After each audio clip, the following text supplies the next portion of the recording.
What's going on, college football fans? Welcome back to the First and Long College Football Show. I am your co-host, Marcus. There's your other co-host, Mason. We are about 35 days away from college football kickoff, baby. Woo! I can feel it in the air. It's so hot. I'm sweating everywhere. That's how I know it's got to be coming at some point, Mason. We got to be having some fall at some point. This heat's got to go away. We're all the way over here in Georgia, just roasting, but still itching to talk some college football with you all. And we're so glad that you found us today on the old whipping post. Is going to be NC State, the Wolfpack. We're going to be unpacking what the Wolfpack is going to look like in 2024.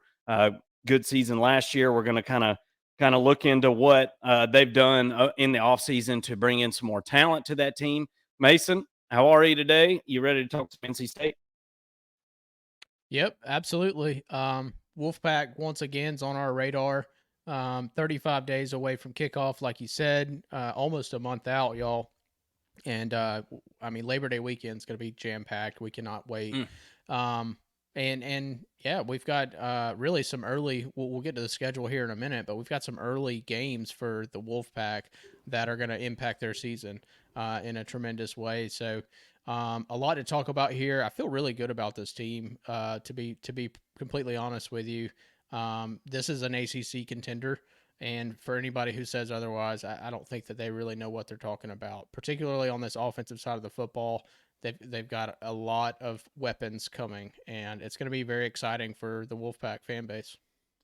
Yeah, Mason. Last year it was if this team just had a decent offense, man, there's no telling really where this team could have went last year, right? And so I know there was a lot of emphasis in the offseason to bolster the talent on that side of the ball because we've kind of come to figure out with NC State that the defense is going to be there for for better or for worse, man.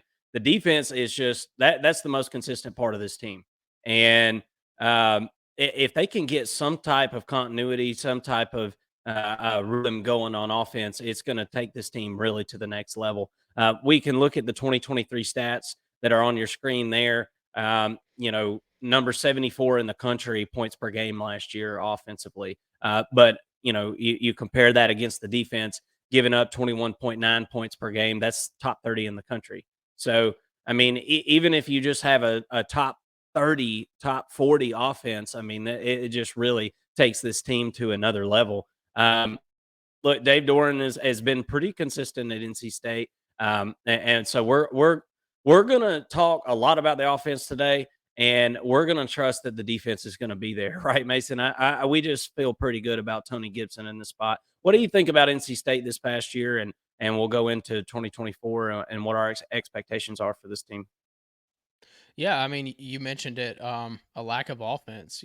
Defense really kind of bailed them out of some games against UConn. Only 24 points. I mean, that was just pretty absurd. And I think the start of what we realized was a botched experiment with Brennan Armstrong, thinking that he might have a bounce back year. In 2021, he had a really good year for Virginia. 2022 fell off. And then it seemed like he regressed even more once he got to NC State. Did run the ball pretty well, but that's not exactly what you brought him to NC State to do. So I think with Grayson McCall coming in, you're getting an upgrade at quarterback, and ultimately I think as he goes, this offense will go as well. Really like what we're seeing out of him. I know we're going to get into him here in a minute, but the Louisville loss was another one. Only put up 10 points against a Louisville defense that was pretty good, but 10-13 was the final there. You gotta feel like you could have won that game, right? Could have really made a difference in the ACC at that point too. Only three losses in the regular season, and two of those were ACC losses. So you figure, I mean, if you were able to beat Louisville, I mean, you might have been going to the ACC championship. You never know what would have happened at that point. So tough offensive season for the Wolfpack, but they bring a lot in the transfer portal on the offensive side of the ball in particular. I think it's going to pay dividends this season. Yeah. Yeah, we're gonna find out, and I think you're right, Mason. I think it will pay dividends. We're gonna jump into that offense here in a second. Just wanted to note before we jump into 2024, that NC State has got the fourth best odds to win the ACC in 2024 at plus 600, and that's right around tied, or in some cases better odds than Louisville to win the ACC. And I just don't think a lot of people are talking about that, Mason. I don't think a lot of people are talking about NC State and um, the good chance that they have to be in the upper tier of the ACC this year and make a little noise and try to make a trip to Charlotte. They would love to do that. Like as I said, plus 600 to win the ACC. You can find them 10,000 plus 10,000 to 15,000 to make the college football playoff. And hey, I actually have heard some people talking about a possible CFP, berth if things work out, best case scenario for this team. But one of the pieces that has to work out, if any of that ACC talks or college football playoff talks are going to be viable, this guy right here on your screen, Grayson McCall, has got to come to fruition. And for all intents and purposes, Mason, everything I saw in the spring game and everything that I've seen through this guy's career, I have no reason but to believe that that this is going to work out fine. He looked great in the spring game, Mason. He looked like he'd been playing this offense for a while. It seemed very comfortable. I like his accuracy. That is going to help this team a ton. He's not the most outstanding arm talent in the world, but he's got plenty of arm strength. He's got plenty of arm strength. He can make the throws, and most of all, he can put them on the money. This kid can put the ball through a hole the size of a paint can, and this is just it's going to help these receivers a ton in this offense. And I like also that you know his it seems like he's got continuity with the offense already. And I think that's going to help what is already going to be a really good offensive line. This guy doesn't sit around and take a bunch of sacks. He's been one of the least sacked quarterbacks over the last 4 or 5 years. I really like the upside for Grayson McCall and the leadership that he's going to bring to this NC State club. What do you think about Grayson McCall? We talked about him several times on the show, Mason. We thought he was going to go to Auburn at one point. Ended up that not coming to fruition. I heard that somehow maybe some credits didn't transfer, blah, blah, blah. I don't know how true that is. That could just be grapevine talk, but this guy's finally found his home, and it's at NC State, and I think that he is set up to have a really good season. Yeah, finally found his home and finally found a team that's got some weapons around him. I think that Dave Doran really did a good job in the transfer portal, bringing in the pieces on the offensive side of the football that complement Grayson McCall in his game. I watched at least the first half of the spring game earlier today, kind of preparing for this breakdown, and I saw an interview with the cornerback Aiden White, and they were asking him about Grayson McCall, and they said, "Hey, you had a chance to pick this guy off at practice." He said, "I don't think anybody's picked this guy off in spring training at this point. Really polished, coming in, looking extremely accurate, knows where to put the football." And this is a guy we talk about quarterbacks a lot of times.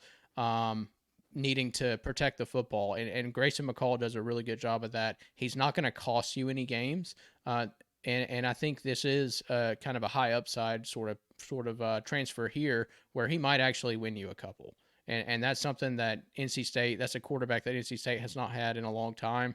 Yep. Really, really excited for what he can do this year, and honestly, maybe a long shot like Heisman finalist type of player if everything goes right with the weapons that he has, with the offensive line that he has, which we'll get into. I really like the outlook for Grayson McCall on this NC State team. Yeah, me too. As I said, he looked really good in that spring game.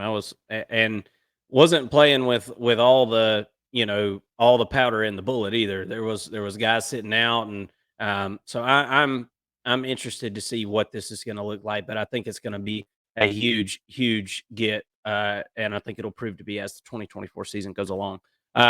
Let's talk about some notable offensive additions. A lot of times, Mason, in this segment, we talk about guys who are returning, notable offensive returners. And honestly, I felt like it was more adequate to talk more about the additions because there was just a lot of guys brought in on this offense. NC State knew what it needed to address in the offseason, and boy, did they go after it. A guy like Noah Rogers has got all the upside in the world. And from everything that I'm hearing, this guy is doing everything that he needed to do. He's got all the talent in the world. All it's going to take is just getting him out there and getting his reps and really, polishing himself into this offense. I think that's going to end up being a huge get for them. A guy that's, I mean, I don't know when they've brought a receiver in with more raw talent than a guy like Noah Rogers. That's got to be one of the most talented, at least rated out of high school players that they've ever gotten there on campus at the wide receiver position. And you bring in a workhorse guy like Jordan Waters, a guy with tons of experience. Every single year that Jordan Waters played, he caught more balls out of the backfield. He had more yards receiving every single year. I think if that progresses again and he gets another 10 or 20% better receiving the ball out of the backfield on top of his ability to tote the rock, it's going to be prove to be a huge get. Jordan Waters is the real deal and played in an offense last year that used him a pretty good bit, and he made good use of it. And you talked about that UConn game last year, and I was thinking, they must have liked something that they saw when they played that UConn game last year. You got a guy like Justin Jolie that's coming in, and this is a really good tight end, really good pass catching tight end. Must have really caught the eye of the NC State Wolfpack whenever they played that game, and now he will be headed to NC State to play for the Wolfpack. So I think that is 3 really good additions among others. There was other good additions that we're going to talk about, now or here in just a minute whenever we go through the roster. But these are some good ones, huh? Yeah, absolutely. Noah Rogers might look statistically, he could have the best season as a running back in the ACC. I think he's one of the Jordan Waters. I think that Jordan Waters is one of the most underrated transfer portal additions in college football. I think when you look at what NC State is going to want to do, they're going to want to run the football effectively. They have forever. And I think that Jordan Waters is a big piece of the puzzle here. Look, they lose 3 running backs and they replace those 3 running backs with Jordan Waters and also Hollywood Smothers, who looked really good in the spring game as well. He's kind of that lightning to Jordan Waters' thunder, although Jordan Waters is an all-purpose back. I mean, he can do everything, catch the ball out of the backfield and all. I think they've got a really good 1-2 punch there, and then backing them up is Kendrick Raphael, who can play in his own right. We saw him a little bit last year as well. Noah Rogers is a guy who comes over from Ohio State. I mean, we haven't seen him play much, but we know what the receivers at Ohio State look like and what that receiving room looks like. So him leaving Ohio State is not necessarily a bad thing, especially for a program like NC State. Heck, for a program like Georgia, getting a transfer player from Ohio State's receiving room would be a great addition. So I think that they did a really good job with those 2. And then Justin Jolie is looks to be a freak. I mean, he had a great spring game as well. Really kind of plays that tight end sort of hybrid role. It looks like he may line up at wide receiver at times, but at 6'3", 235 pounds, had 578 yards as a tight end last year. He's going to be really tough for these ACC defenders to defend. Yeah, no doubt about it. And one that I think is kind of going unmentioned and unthought about, like it usually does, is the additions on the offensive line and Zeke Correll. To be specific, this is a guy that was a lineman award finalist. I forget what that award is called, but he was a finalist for one of the best linemen of the year last year. He was the starting center for Notre Dame for 10 games. And now he's going to be coming over and playing center. And oh yeah, by the way, he's the only guy on that line that isn't a returning starter from this team last year. So I think that this is going to be a really good offensive line, and then all your weapons are going to be able to get behind it, and I think going to be pretty productive. There's the offensive depth chart. You had talked about Concepcion, and I'm just so impressed with this guy's ability to be a multi-use tool, right? I mean, he had, I think, over 300 yards. He had over 300 yards on the ground last year, and then like 500 yards receiving, something like that. Pretty daggum impressive, and hopefully, for him, I think they're probably not going to be running him out of the backfield quite as much this year, and I think they're going to have him out on routes. Hopefully, I'm thinking that they've got the running back situation handled between Jordan Waters and Hollywood Smothers. They looked great. Smothers looked fast as hell in that spring game. I was very, very, very impressed with that. Um, and then we talked about the offensive line, all those guys coming back, and then you plug the middle of it with the guy who is as uh, shown his ability to be very successful in Division One football. So don't think you have any questions there. And then the Justin Jolie is actually not listed on this depth chart right Well, here. they But have him as a wide receiver, which is kind of interesting. oh, I see. I see. Yeah, yeah. Well, I if I'm NC State, I'm trying to let a guy like Wesley Grimes, who comes over from Wake Forest, he was a transfer as well. I'm trying to plug him in wherever I can. If you can get Justin Jolie on the field, Kevin Concepcion, and get Dakari Collins. You want to get as many of these Noah Rogers, obviously. You want to get as many of the playmakers on the field at one time as possible. So if you can figure out a way to get Justin Jolie to line up and tight end, I think that is going to be probably a good way to go on that. Anything else to round out this offense? Yeah, I mean, you mentioned bringing in Justin Jolie. I think I would like to see some two tight end sets because, as good as he is as a pass catcher, I don't know if he's necessarily a great blocker, or a great run blocker. So maybe you see some 12 personnel, some two tight end sets. That's only going to help Jordan Waters, get an extra um, a player on the line to block for you, and it allows the play action to open up as well. Maybe you see some end rounds with KC coming around, and man, I mean, you can just do so much with this offense. You mentioned the offensive line. This is a unit they lose Dylan McMahon, which is a big loss, but you maybe upgraded with Zeke Correll coming in, and a unit in total last year that gave up 24 sacks. That's pretty dang good, and they could potentially be better, which is kind of scary. I mean, you think 24 sacks?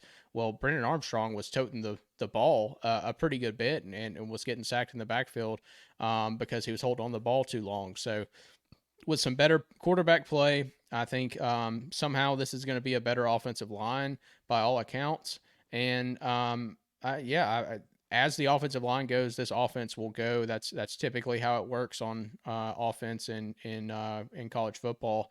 But yeah, look, tons of weapons. I cannot wait to see what this unit looks like.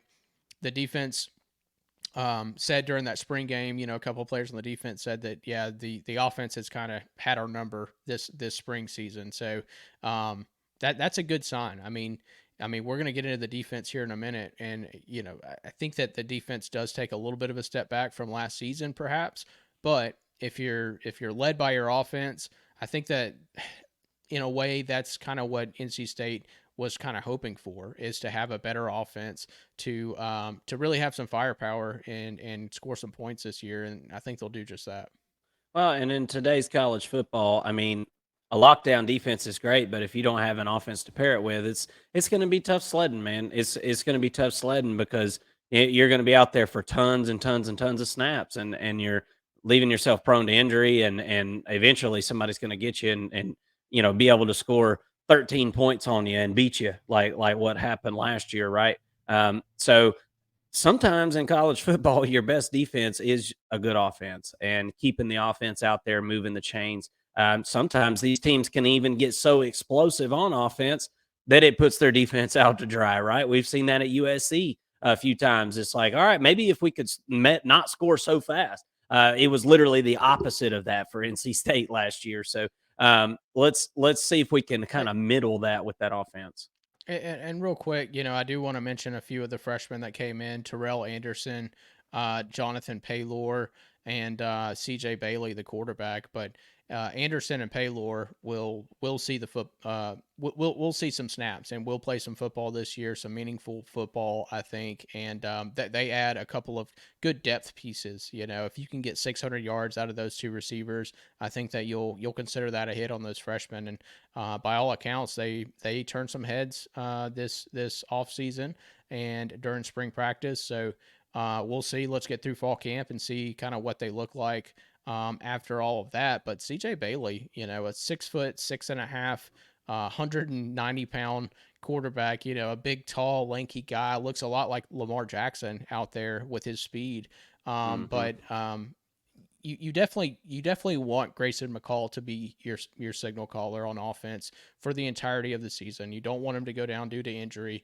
You don't want a true freshman in there playing at quarterback. But moving into next season, having C.J. Bailey get a year behind Grayson McCall to learn, what a veteran quarterback, how they operate the offense. I think it's going to pay dividends for 2025.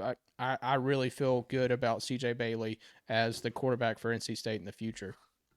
Yeah, he's super athletic, and maybe you hope that you got some blowouts where you can let this guy get out there and play. We'll check out the schedule here at the end of this video and check it out and see what we think. But let's talk about that defense. And look, we're not going to talk about it long, Mason. We talked about it before this video started. In Gibson, we trust, right? We have seen enough of Tony Gibson to understand that the defense is going to be good. It's at least going to be good, if not really good. And as you said, I think that as good a defense as it was last year, you'd probably expect a little bit of a step back this year, and I think that's going to be fine. I think the offense is going to be able to play a little more complimentary, and I think it's going to be a big help. But a lot of the success, Mason, of this team was getting off the field on third down. And in today's college football, I mean, that just pretty much means everything. You're going to give up yards. But whenever you do get an opponent to third down, you've got to get off the field, and you've got to do it at almost a 2/3 rate, and that you're going to be in the tops of college football with those statistics. And that was the case for NC State last year. Top 5 in the country at 28.93% opponent third down conversion. That is absolutely incredible. Held opponents to 5.3 yards per play. And, again, you just sit there and look at these numbers. It's like, man, that is not bad. 5.3 yards per play in today's college football is going to put you in the top half every single year. But then the offense scored got 5 yards per play for the year. So it's just like, man, it just totally washed that out. I hate that. But this is going to be a good defense. Let's just go ahead and pull up the depth chart and we can kind of talk about it. Davin Vaughn is going to be your senior defensive lineman. He did not play in the spring game, was available to talk and everything, and kind of talk during the broadcast and seemed like a really nice guy, but a guy that brings a ton of experience and knows what this defense should be doing day in and day out, and really, really honestly seemed like a good leader for this team and somebody that's kind of like a coach out there on the field. But as you can see, a lot of these guys are guys that are back. Some of them are guys that, played more like secondary roles last year, right? And I don't mean secondary as in corners or safeties. I mean, kind of like second string rotational pieces. This linebacker core is a lot of those guys that I'm talking about, rotational pieces from last year. You got several guys gone that were kind of like legend status around, or the small NC State circles. So you kind of got to rebuild there at middle linebacker, but as I said, in Gibson, we trust, brother. I think he's going to be able to get everything straightened out with this defense and use some of the young talent that he's got, and then use some of the experience that they had waiting in the wings with these guys. What do you think about this defense? Yeah, I mean, this is a defense that's losing a lot, right? So you're losing your leading tackler, Peyton Wilson. You're not going to replace that guy. 138 tackles last year, 17 and a half tackles for a loss. You can't replace that, right? But you got some pretty good talent at middle linebacker. I'm not necessarily seeing too much of a regression. Like, like you're going to have some regression when you lose a guy like Peyton Wilson, but ultimately, I think that they've got the guys at linebacker, and Sean Brown in particular, who can kind of step in and play good football. And outside of Peyton Wilson, you also lose Savion Jackson, Robert Kennedy, Shaheem Battle. All of those are going to the NFL. It's 4 guys that you're losing to the NFL. That's going to be tough for any defense to overcome. And then you also lose C.J. Clark, Nick Campbell, T.K. Wright, and Jakeem Harris to the portal. So a lot of good depth. Some starters that are leaving this defense, but hey, this is a defense that lost a lot in 2022, right? And going into 2023, that we were saying the same thing. This defense is losing a lot. So I think you're exactly right. In trusting in Tony Gibson, trusting in Dave Doran to put together a quality team here this season. A couple of freshmen, just to note real quick, Justin Terrell, playing defensive end, might see a little bit of playing time there. He also might get some playing time out of Elijah Groves at the will linebacker position. And then a really talented athlete that came in, and Ronnie Royal III, who may see some playing time at the free safety position. But yeah, a few additions there for the freshmen that, you kind of look at a few freshmen who might be impact players this season. And then the other, the biggest transfer to me at least, is the free safety Donovan Kaufman coming over from Auburn. Not a lot of playing time at Auburn, but you like what you have as far as the talent that comes over from Auburn, from the SEC school, in Donovan Kaufman. And I'm not just saying that because it's an SEC school. The guy was pretty proven in high school, and I think you're going to see him come in and make an impact right away, and start right away, as he's listed on the depth chart here for the Wolfpack. Yeah, and I think the same could be said for a guy like Jihad Carter that'll be coming over, and he'll be playing the nickelback position, it looks like, with another transfer to Marcus Cooley behind him. So Jihad Carter comes over from Ohio State. Obviously, one of the best secondary rooms in the country last year, with playing with Caleb Downs. But this guy's a senior transfer, and so he's seen tons of football, and he's been around a championship caliber team. Even, I mean, Ohio State is a team that's right there in the hunt every year. They haven't been winning any championships here lately, but they've been darn close pretty much every single year, and running into that brick wall of Michigan. But we'll save that. We'll save the smack talk for the start of the season, right? But overall, like I said, I feel good about this defense. I'm interested to see how that secondary pans out. I'm not a huge 3-3-5 guy. That's what they run here at NC State. It's proven to work pretty well for this team. We'll have to see how these transfers fit in, but all in all, Aiden White is going to be your leader in that secondary, and I think he's essentially your secondary signal caller, right? And he's going to be able to help these guys transition over into this defense, and I think it's going to end up working out pretty good for the Wolfpack. Let's jump into the 2024 schedule, Mason, and we'll kind of give our predictions and kind of go from there. But hey, you don't have to wait long for a big game. You've got your first game on a Thursday, August 29th, Western Carolina. And then, like I said, doesn't take long to play a big game, September 7th, Tennessee, in Charlotte, North Carolina. Man, I guess I just really missed that this game was going to be happening this early in the season. I can't wait to see this one, Mason. So that'll be played in Charlotte at a neutral site. Wow, that's going to have everybody's attention. I'm not sure what the other games are that weekend, but man, that's a big one early in the season that can really, really have a lot of impact on the college football playoff and the playoff hunt. Louisiana Tech at Clemson this year, Northern Illinois, Wake Forest, Syracuse at Cal, Stanford, Duke, at Georgia Tech, at UNC. This is not that hard of a schedule, Mason. Mm-mm. This is not a very hard schedule.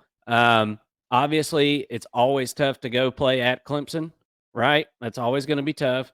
But you get to go play at Cal, as one of your road games. That's always nice, right?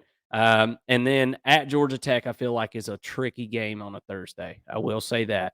I will throw that in there. We're going to know a lot more about Georgia Tech and NC State by that point in the season. But man, just looking at the schedule, Mason, it seems like it works out pretty good for the Wolfpack. What do you think? Yeah, I mean, the first half of the season is going to tell us a ton between the Tennessee and the Clemson game. I think if you take those first 6 games, you're expecting the other 4 to be wins, right? Tennessee at a neutral site. You do get nine days in between games between Western Carolina and Tennessee. Maybe that helps the Wolfpack here, but ultimately that's going to be a really tough matchup. Tennessee's got a pretty good defensive line, pretty good front seven as a whole. Jordan Waters is going to have some tough time getting going in that game, so you're going to have to see them attack that secondary, which is pretty weak for Tennessee this year. I think if they do have one weakness, it's definitely in their secondary. So I think Grayson McCall is really going to be tested in that game. If they come out with a win, it'll be because he threw for like 350 yards and is a hero for the NC State Wolfpack. I've got that as a loss, right? And then at Clemson, that's a tough place to play. But I'm really not as high as some on Clemson this year. I mean, look, they're going to go into this game. Clemson's going to be favored, right? I'm not saying that NC State necessarily should win this game, but I think that they can win this game based on what I've seen from this offense, and what I've seen out of Clemson's offense here recently. I feel pretty good about NC State coming out with a win against Clemson, at Clemson. I know it's going to be a tough matchup, but I think that that's going to be like the big game that really catapults this season for NC State and propels them into like an ACC championship. Moving on, I think if there is a trap game on the schedule, it's actually at Cal, which you mentioned, nice place to play and all that. But going all the way to the West Coast is going to be really tricky for a lot of these ACC teams. It's something that they haven't had to do in the past in the regular season in many cases. And I hope that the defense is ready at that point in the season, because the defense is what travels really well with a lot of these teams. They're going to be relying heavily on that defense. Cal's not a pushover, right? They're coming into the ACC. They're going to be, a bottom half sort of team in the ACC, but they're not exactly a pushover. I think that is a tricky game for NC State. Duke, losing their head coach, I think helps a lot. So you do have Martinez coming in, and I think that he'll probably get that Duke program up and going, but not this year. So I think you kind of caught a break there with Duke, and then Georgia Tech is going to be a tricky game as well. UNC is another tricky game, kind of a 50-50 game in my eyes. I think that you're going to drop one of the three between UNC, Georgia Tech, and Cal. One of those that you're just not supposed to lose, but kind of happens, at times. And I got them splitting between Tennessee and Clemson, which I think I'm a little bit more optimistic about those games than most people. But ultimately, I think that this is going to be, a 9-11 win team. I think that I'd lean closer to 9 than 11, but ultimately, if you're putting my feet to the fire right now, I'm saying this is a 10-win NC State team, which should be good enough to get them to the ACC championship. I worry about the Tennessee game because Tennessee has become an acquired taste. And what I mean by that is I'll just come out and say it. The Tennessee fans ain't going to be mad at me. They're not watching NC State video. Or if you are, hit the like button and hit me a comment in the comment section and say, yeah, we are, Mark. But Tennessee's got a gimmick offense, Mason. And if you don't see it often, it can spell some trouble. It can really spell some trouble. And I'm worried about these safeties that we just talked about stepping in and I know they've got some experience, but not a ton of starting experience.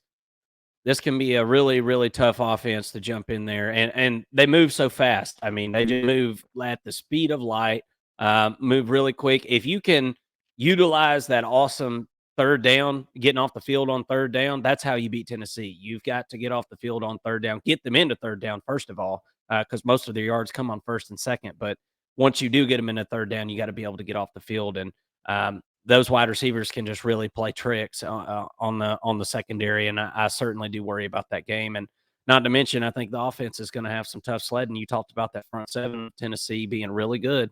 It's going to be probably the best front seven Tennessee's had in quite a few years, honestly. So I'm thinking that's going to be a really tough game. I'm going to count that as a loss. I think Clemson's a loss. Excuse me. And I think you can figure out all the rest of these games but one. Every team loses a game they're not supposed to. Almost every single team. And that at Georgia Tech game just screams trouble to me on a Thursday night. You do have a bye before that game, though. I see I that. mean, I see. It's a Thursday, but you get a little extra time there. Yeah. And I could see that, but then you also are playing North Carolina the very following week. And I wouldn't be surprised at all if there's some North Carolina talk going on in the locker room. Boy, we about to beat the brakes off them boys from down the road, blah, blah, blah. You're worried about your rival game. All of a sudden, you're at Georgia Tech on a Thursday night in Atlanta, and there's 20,000 people there watching, and you're just like, man, I can't wait till next week. And then next thing you know, Georgia Tech beats you 27-24, some goofy crap like that, and you're like, man, that just ruined our daggum season. And I hope that's not the case. I don't want to be too negative, but that game is just Georgia Tech's going to be trouble for somebody, Mason. I don't know who it's going to be. They're going to beat at least one team they're not supposed to. They do it just about every year. And I don't look now. I think they've got the right coach that's got the right attitude over there and got them boys playing some football. This is like I said, it's a pretty easy schedule. I'm gonna go with 9-3. I think that is very realistic. And I think there's a pretty strong chance of 10-2, Mason. And if that's the case, if they lose to, Tennessee won't be one of those losses and only have one conference loss and then go win an ACC championship. Guess what, Mason? They're in the playoff, brother. They are right there in the college football playoff. So everything is ahead of this team as far as all their goals are on the table. NC State fans, thank you so much for watching this video. If you're just a college football fanatic like us, not even an NC State fan, you're just having fun digging into these teams, getting ready for the 2024 season. You're with us, and I appreciate it. Hit that subscribe button so you're really with us and you don't miss any of the action. We're going to have live shows throughout the season. About a week before the first kickoff, we're going to have all of our betting shows. We're going to have our prediction shows. We're going to have reaction shows after the game.